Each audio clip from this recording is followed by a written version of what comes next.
ଶୁଣ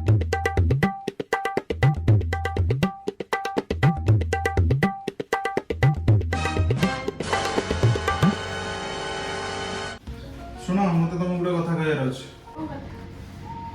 ମୁଁ ଆକ୍ଚୁଆଲି ଆଉ ଆମ ରିଲେସନशिପ୍ କୁ ଆଗକୁ ନେବା ପାଇଁ ଚାହୁଁନି କି ନେଇ ପାରିବିନି। କାଇଁ କଣ ହେଲା କି? ମତେ ଡିଭୋର୍ସ ଦରକାର। ଡିଭୋର୍ସ କଣ ପାଇଁ? ମତେ ତମଠୁ ବେଷ୍ଟ ଝିଅ ଗୋଟେ ମିଳିଯାଇଛି। ବେଷ୍ଟ ଝିଅ? ସେ ଝିଅ ସୀମା ନୁହଁ ତ?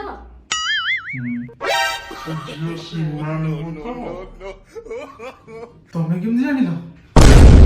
ସେଇଟା ମୋର ଫେକ୍ ଆକାଉଣ୍ଟ ହେଲା, ବେଶୀ ଉଡନି ହେଲା। ଜାଣିଛି ସେଟା ତମରି ଫେକ୍ ଆଇଡି। ମୁଁ ଜାଣିଥିଲି ସେଥିପାଇଁ ମୁଁ ସରପ୍ରାଇଜ ଦେବା ପାଇଁ ପଚାରିଲି। ତମେ କହିଥିଲ ନା ସେ ଫେକ୍ ଆକାଉଣ୍ଟରେ କି ଗୋଟେ ଆଇଫୋନ ଦବ ବୋଲି। ମୁଁ ଆଇଫୋନ ନେଇକି ଆସିଛି ଖାଲି ଏବେ ଚେକ୍ କରିବା ପାଇଁ। ତମକୁ ଦେଇନଥିଲି କି କହିନଥିଲି, ସେ ଜାଣିବା ପାଇଁ ଚାହୁଁଥିଲି ଆଉ। ଥାଉ ଟିକେ ଗୋଟେ ମୁଁ ନେଇକି ଆସିଛି।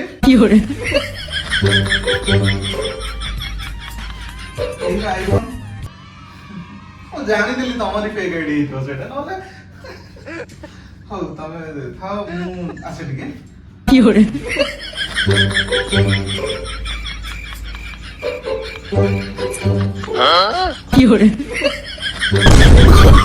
No, no, no, no.